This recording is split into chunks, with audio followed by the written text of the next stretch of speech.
From the outside, the house on Saratoga Trail looked ordinary, a beige two-story home on a quiet suburban street in Frederick, Colorado. Neighbors waved as they passed. Children played nearby. Nothing seemed unusual. That normal appearance mattered more than anyone realized at the time. This case teaches us that danger often hides behind familiar routines.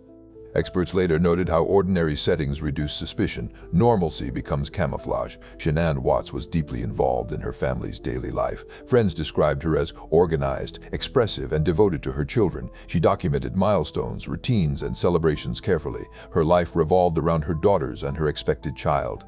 Bella and Celeste were young, energetic, and closely bonded to their mother. Their days followed predictable rhythms. Meals, bedtimes, and school preparation were consistent. Predictability made sudden absence impossible to ignore. From a psychological perspective, routine is a safety signal. When routines break without explanation, investigators take notice quickly. This pattern appears in nearly every family disappearance case. It was present here from the beginning. Chris Watts presented himself as quiet and reserved. Friends and co-workers often described him as calm and reliable. He avoided confrontation. He preferred structure and order. That calmness would later become significant. But early on, it worked in his favor. People often equate quiet behavior with stability. Investigators are trained not to make that assumption. The Watts family projected an image of unity. Photos showed smiling faces and planned outings. Social media reflected enthusiasm and optimism. Nothing publicly suggested a crisis. But experts caution against relying on outward presentation. This case teaches us that curated images can conceal strain, especially in families under pressure, especially when one partner controls emotional expression. Financial stress existed within the household. This was later confirmed through documented records. Stress alone does not explain behavior, but it can amplify existing personality traits. From a behavioral standpoint, stress acts as a catalyst. It does not create harmful impulses. It lowers the threshold for acting on them. That distinction matters. Shanann returned home from a work trip in the early morning hours. Her return followed a predictable pattern. She usually communicated after traveling. That communication never came. A close friend noticed the silence quickly. This detail would later prove crucial. It demonstrated how consistent habits create early warning systems. Silence, in this context, was not neutral. When contact failed, concern escalated rapidly. The timeline did not allow for delay. By that afternoon, police were notified. This speed mattered. Investigators approaching the home saw no immediate disturbance. The house was quiet. Belongings appeared intact. There was no obvious sign of forced entry, but absence itself is evidence. Experienced officers understand this principle. People do not simply abandon children, not without explanation. Chris Watts spoke with law enforcement that day. He appeared composed. His tone was controlled. His responses were measured. From a psychological perspective, emotional incongruence raises concern. Grief does not follow a single pattern, but complete emotional neutrality is uncommon, especially during early uncertainty. He emphasized that he wanted his family back. He repeated this phrase several times. Repetition can signal sincerity. It can also signal rehearsal. This is where investigators began observing more closely, not because of what he said, but how he said it. Behavioral analysis focuses on delivery. Meanwhile, neighbors were asked for assistance. One neighbor mentioned a security camera. This detail seemed routine at first. It would not remain that way. The camera faced the street near the Watts home. It recorded movement consistently. Investigators requested the footage. This request marked a quiet turning point. From an investigative standpoint, video creates objective timelines. It removes interpretation. It shows what happened and what did not. Before reviewing the footage, officers continued standard procedures. They documented statements, they logged times, they preserved the environment. This case teaches us something critical. Early investigation stages often feel calm, but conclusions begin forming silently, based on patterns, not proof. Chris Watts agreed to speak publicly. He addressed cameras outside the home. He described missing his family. He asked for their return. To an untrained viewer, the appearance seemed appropriate. To trained investigators, subtle inconsistencies appeared. His language focused on himself. His tone lacked urgency. Experts later explained why this mattered. In genuine distress, language centers on the missing individuals. In deceptive behavior, language often shifts inward. This pattern appeared early. Another detail stood out. He remained physically still during interviews. Minimal movement. Minimal emotional fluctuation. This level of control requires effort. Under stress, most people display leakage, small gestures, micro-expressions. The absence of those signals does not prove wrongdoing, but it narrows interpretation. Investigators took note, quietly. Meanwhile, Shanann's phone was located inside the home, so were personal items she rarely left behind. This contradicted voluntary departure theories. Investigators eliminated those quickly. From a procedural standpoint, elimination is progress. Ruling out possibilities sharpens focus. This case advanced rapidly for that reason. Evidence narrowed the field early. As daylight faded, concern deepened. Time pressure increased. Every hour without contact mattered, especially with children involved. Investigators returned to the security footage. They prepared to review it carefully, frame by frame, movement by movement. This is where perception shifted. What appeared uneventful to neighbors took on meaning. Small actions gained weight. Timelines tightened. Experts later described this moment as pivotal, not because it revealed everything, but because it challenged the narrative, quietly. What investigators saw did not match expectations, it did not match prior statements, and it did not match normal routines, and that was when the case changed direction. By the time investigators returned to the house, the tone had shifted. What began as a missing persons report was no longer routine. Patterns were emerging, and patterns demand explanation. The morning timeline became the focus. Shanann Watts had arrived home in the early hours after traveling. Her car was in the driveway. Her belongings were inside. From an investigative standpoint, this combination is critical. Arrival without departure narrows possibilities quickly. It suggests interruption or interference. Police conducted a careful walkthrough of the home. They avoided assumptions. They documented positions of personal items. They noted what was missing and what was not. Her phone was found inside the house. So were medications and personal effects. Items she consistently kept with her were left behind.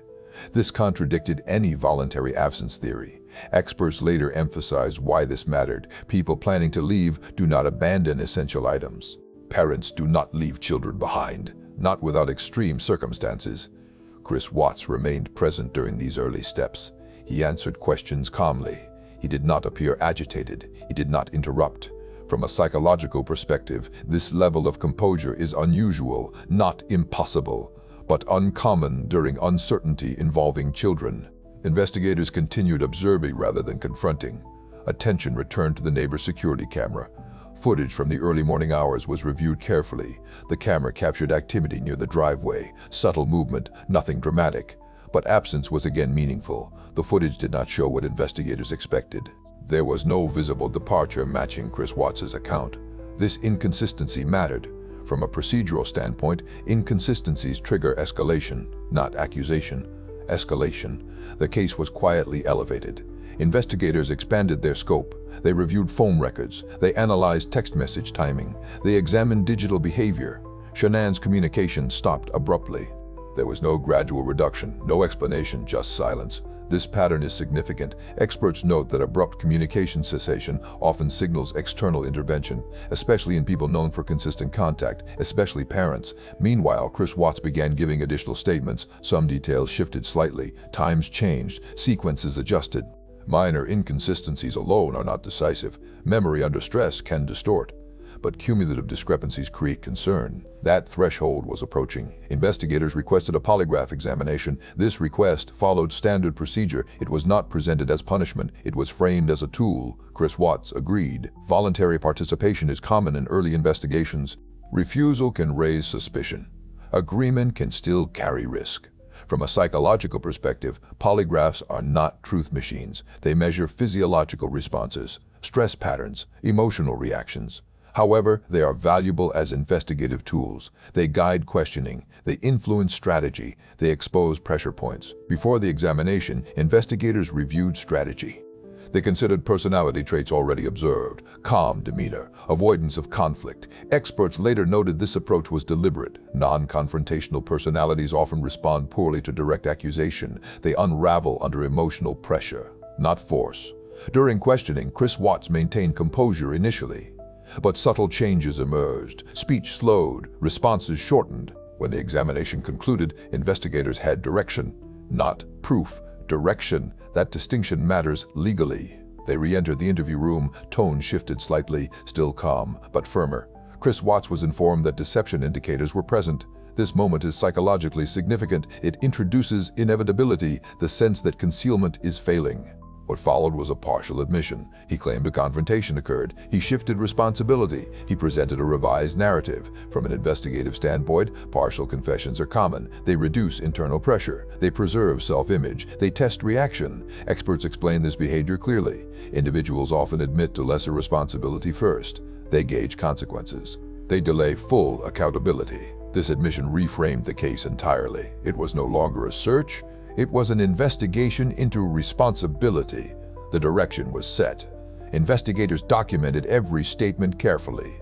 They avoided emotional response. They allowed him to speak. Silence was used strategically. Silence creates discomfort, especially for individuals unaccustomed to emotional exposure. It encourages continued disclosure. This technique was effective as questioning continued, inconsistencies multiplied, details conflicted with known evidence, timelines failed to align, the narrative weakened. From a legal perspective, evidence must lead statements, not the reverse. Investigators ensured this order.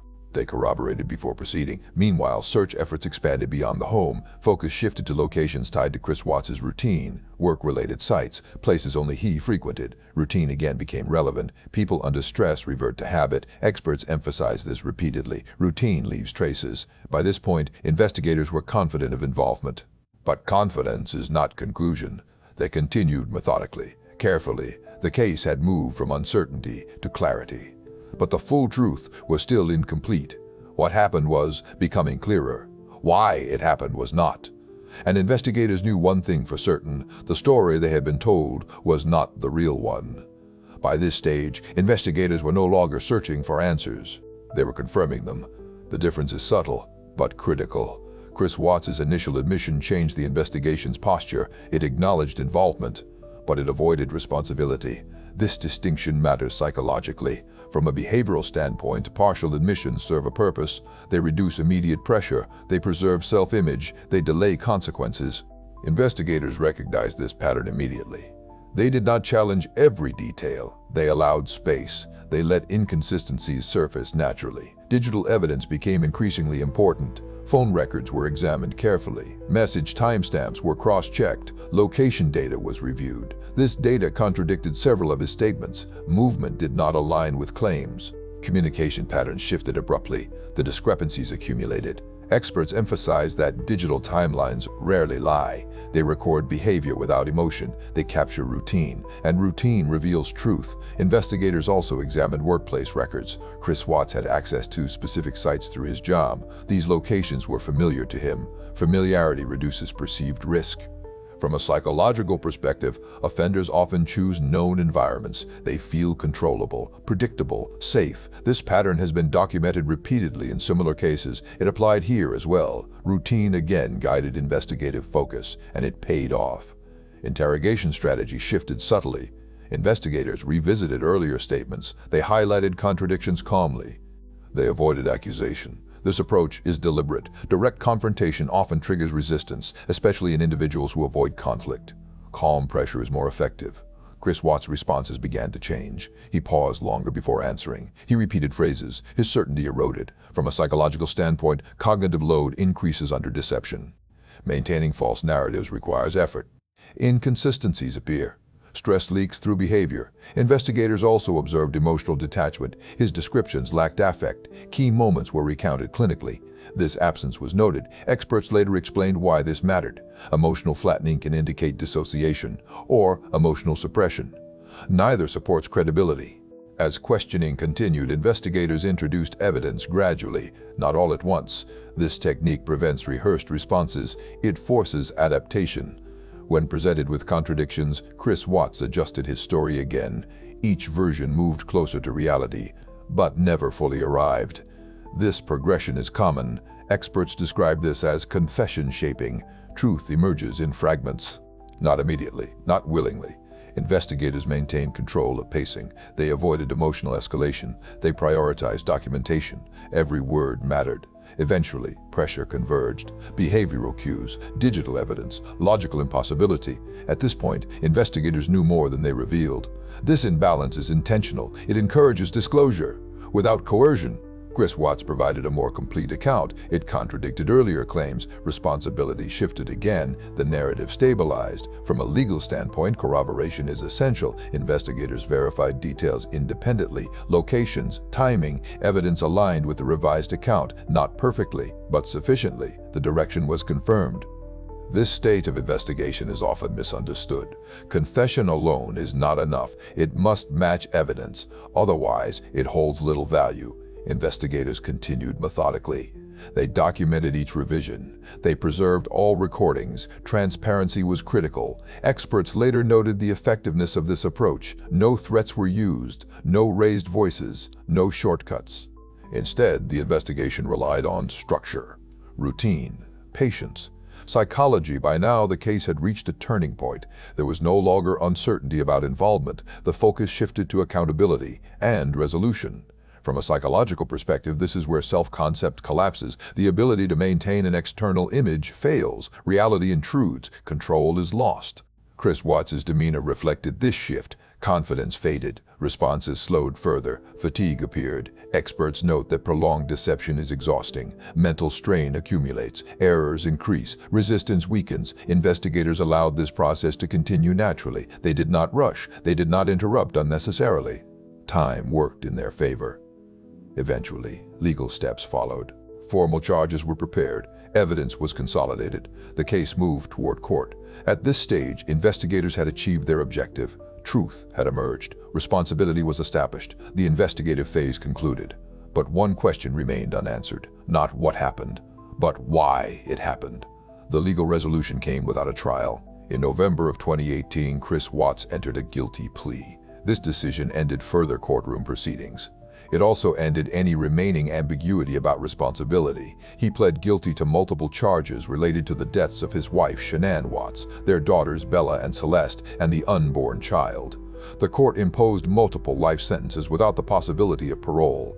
The sentence ensured permanent removal from society. The case was formally closed. From a procedural standpoint, plea agreements are not uncommon in cases with overwhelming evidence. They spare families prolonged court exposure. They prevent speculative narratives. They provide finality. But legal closure does not equal understanding. For investigators and psychologists, the most important question remained. Why did this happen? What factors converged to produce this outcome? Experts classify this case within the family annihilator framework. Specifically, it aligns most closely with the self-preserving subtype.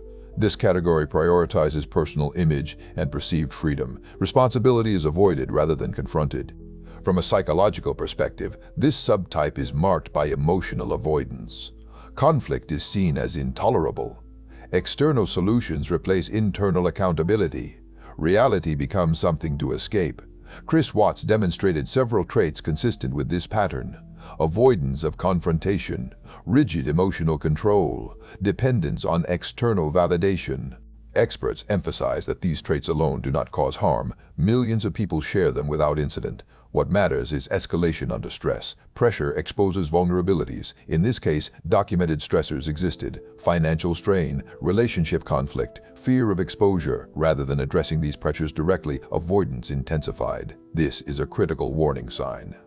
Avoidance under pressure does not resolve stress, it compounds it. From a behavioral standpoint, image preservation became central. Public perception mattered deeply, private accountability did not. This imbalance is dangerous.